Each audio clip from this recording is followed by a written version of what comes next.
Hi, I'm Heather Hocker, President and CEO of the Lubbock Symphony Orchestra, and this is Clef Notes.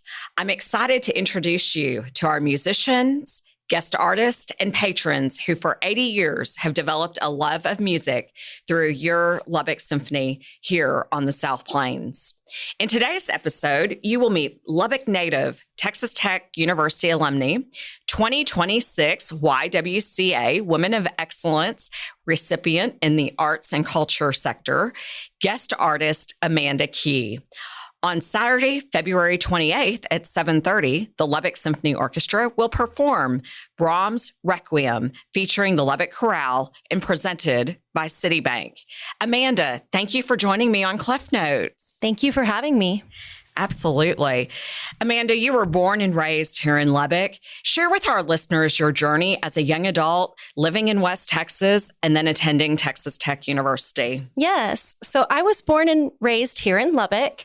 I went to Coronado High School with Brett Farr, and we actually won all state. So we were best in the state my senior year and then went on to be best in nationals. So we had a wonderful choir there at Coronado. And I actually played drums since I was about 12 years old. So I was huge in the percussion world, choir, all of the things. And since I was about 6, I played piano. So I always knew that I wanted to do something in music. And since I love Texas Tech University, it was an easy decision to go there. I just had to decide if I would major in percussion or voice, and I chose voice. Do you still play percussion? I do. I love it. I love it. Well, and did you march in high school at Coronado? Yes. In the band? I played the snare drum in marching band. I love it. One of my favorites. I look back on that foundation, and I'm going to take us a little different route. Can you tell the listeners how in high school being in band, being in choir prepared you for the rest of your life? What skills did you take away that you now apply today? Absolutely. So when you are a percussionist and a singer, actually all of my drummer friends don't know that I'm an opera singer, and all my opera singer friends don't know that I'm a drummer. But for instance, whenever I'm on stage with Maestro Cho, I can zero in on him and absolutely know where the downbeat is and all of the difficult pieces that other sopranos may not could tackle are a breeze for me. I love that. Certainly looking back on that time, and I always get this fun feeling this time of year because TMEA was last week, and you have these memories flood back of your time going to San Antonio. And Texas Music Educators Association, they meet every February in San Antonio and have for as long as I can remember. And it's always fun as you get to see the next up and coming youth. And Amanda, I'm sure you were one of those, certainly on the choir front. So we did.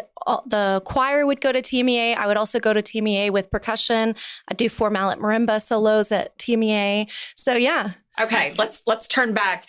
So while you were at Texas Tech, who did you train with? And tell us about your experience at Tech and then what led you to continue your career. Yeah, so I studied with Miss Kathy McNeil. She was also a coloratura soprano who sang with the Santa Fe Opera earlier in her career. And she actually told me that I was her most musical student because I had a background in piano and guitar and drums. And so even though I decided to major in voice, I couldn't let go of the drums completely. So I also played in ZIT, percussion ensemble, steel drum band under Professor Lisa Rogers, who is the principal timpanist of the Lubbock Symphony Orchestra. That's right. We're very grateful for Lisa and what she does.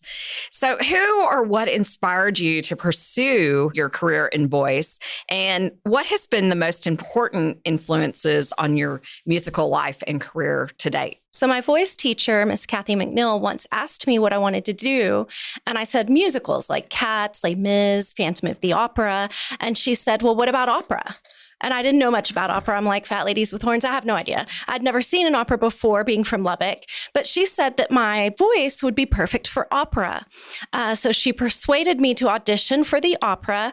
And so I did, and I made it. So the very first opera I ever saw, I was in. And that happened to be back in 1998 with Gerald Dolter as the opera director. That was his first year as opera director at Tech. What was the opera? It was The Merry Wives of Windsor, which is it's not the most well-known opera, but that was the first one I'd ever done. And so Gerald Dolter was actually the one who inspired me to move to Europe and sing opera over there for 12 years because he used to sing in Germany. So after finishing my master's degree at the Conservatory in Amsterdam, I was blessed to sing in 11 different countries: Germany, Italy, Spain, France, Belgium, Netherlands, Greece, Israel, just all over the place. Well, actually, in the Czech Republic, the most beautiful place I got to sing was the Smetana Hall in Prague. So I got to sing all over the world until one day, while rehearsing Mozart's Die Zauberflöte, which is the magic flute, a prop, which happened to be a sousaphone, it's a 25-pound metal marching tuba, fell on my head, causing a brain injury and knocking me out of my European opera career. And I wasn't able to sing or drive for 4 years. I couldn't even take care of my daughter.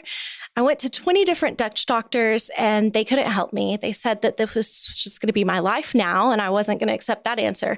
So I started researching how I could rehabilitate from these brain injury symptoms for years and years and years. So I found a place in Florida called Plasticity Brain Centers, and in 1 week, I could drive again. So I moved back to Lubbock and luckily continued to heal and started singing.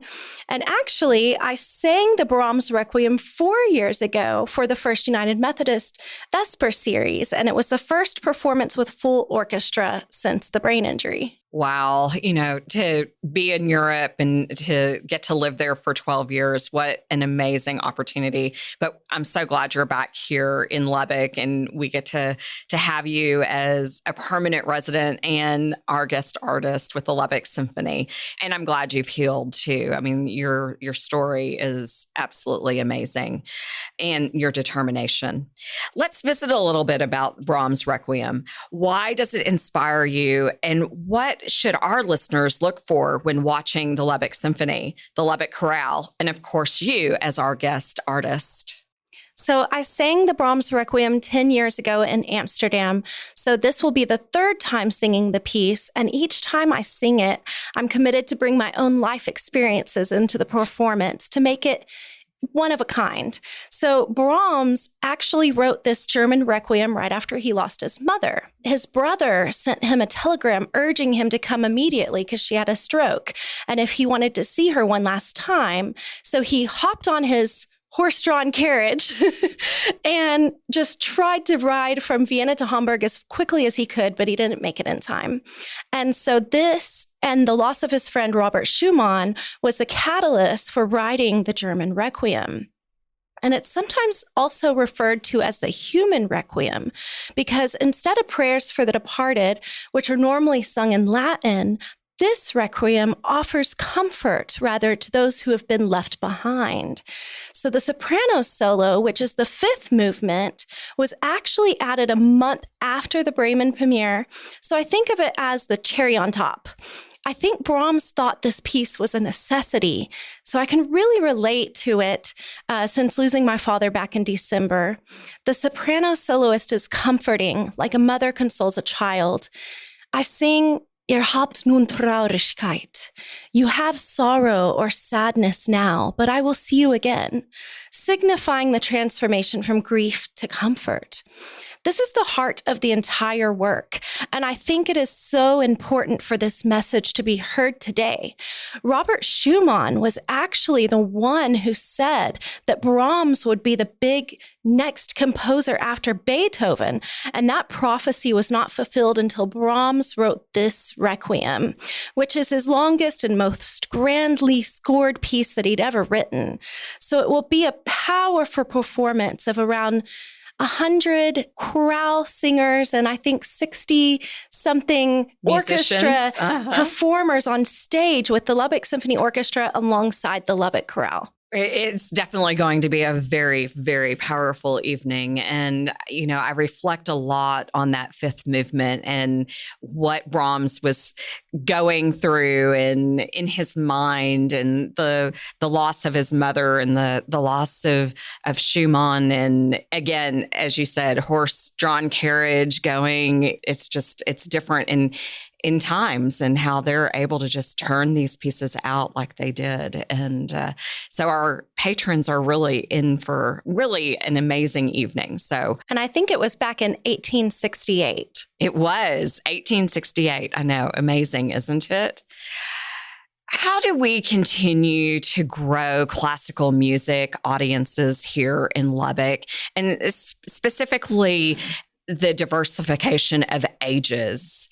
And how do we get that younger audience? When you were at Coronado, high school, did you come to the symphony? I did not. And I wish that I had seen an opera whenever I was younger instead of when I was 18 at Tech and then decided to go into opera. So since I performed in Europe for 12 years and then moved back home, I'm actually on a mission to bring more opera to Lubbock. So back in the Netherlands, I was the artistic director of a Dutch opera company called Boom Bold Opera on the Move. And we would take a 3-hour opera and shorten it to an hour and a half and bring these abridged versions to the people, not only in concert halls, but also in parks, churches, schools, which was much more digestible for audience members who had never seen an opera before.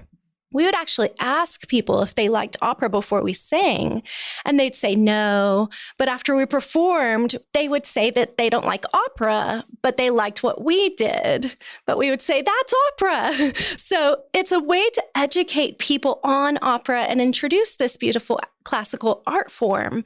So because of this initiative to bring more opera locally, we performed scenes from Verdi's Rigoletto with the Lubbock Symphony Orchestra at Buddy Holly Hall last January. And I'm looking forward to bring the next opera to Lubbock next season. I would encourage those who have never seen an opera to experience it firsthand. I hope it'll change your life. It has changed mine. Okay, we're going to let a little cat out of the bag. And David and I toyed around last week talking about the 26-27 season, but I'm really excited. I think you should let the cat out of the bag as to what we're planning for next year with our next opera in the Lubbock Symphony. So let's tell the secret.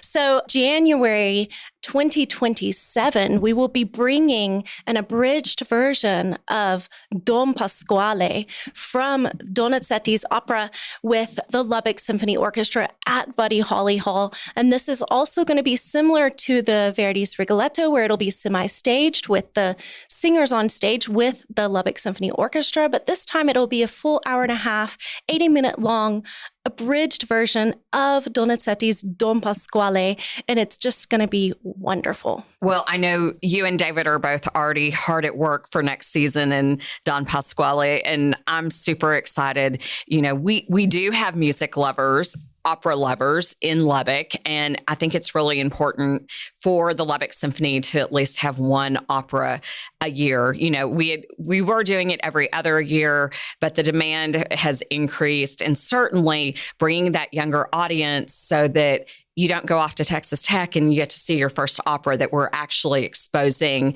our youth in our community to various art forms, opera being one of them. And of course, we're so close to Santa Fe. It's an easy 5-hour drive. Of course, will you tell the audience what your favorite opera is? Oh, it's a hard one because I love all bel canto, just anything between Mozart and Puccini, Verdi, Puccini, Donizetti, all of the Inis or the bel canto. Really love all of those. And I must say that my very favorite piece that I ever performed, the role of Gilda in Rigoletto, is just my favorite. I just really love her. But I've also sung Susanna in Le Nozze di Figaro, which was really, really nice, Mozart. And I love Norina from Don Pasquale. So that's why I'm so excited to bring her back, because I sang her in the Netherlands about 10 years ago. Oh, Amanda, we could go on and talk for hours about all the different operas and all the different artists. Thank you. Thank you for being with me today. Thank you for all you do for Lubbock. We are lucky to have you home here. Next week, join me to hear from our guest artist, Elimar Coelho, our baritone guest artist for the Brahms Requiem. A special thank you to our audience for listening to Classical 105.7. On behalf of your Lubbock Symphony, I hope you will join us for the beautiful Brahms Requiem presented by Citibank on Saturday, February 28th at 7:30 p.m.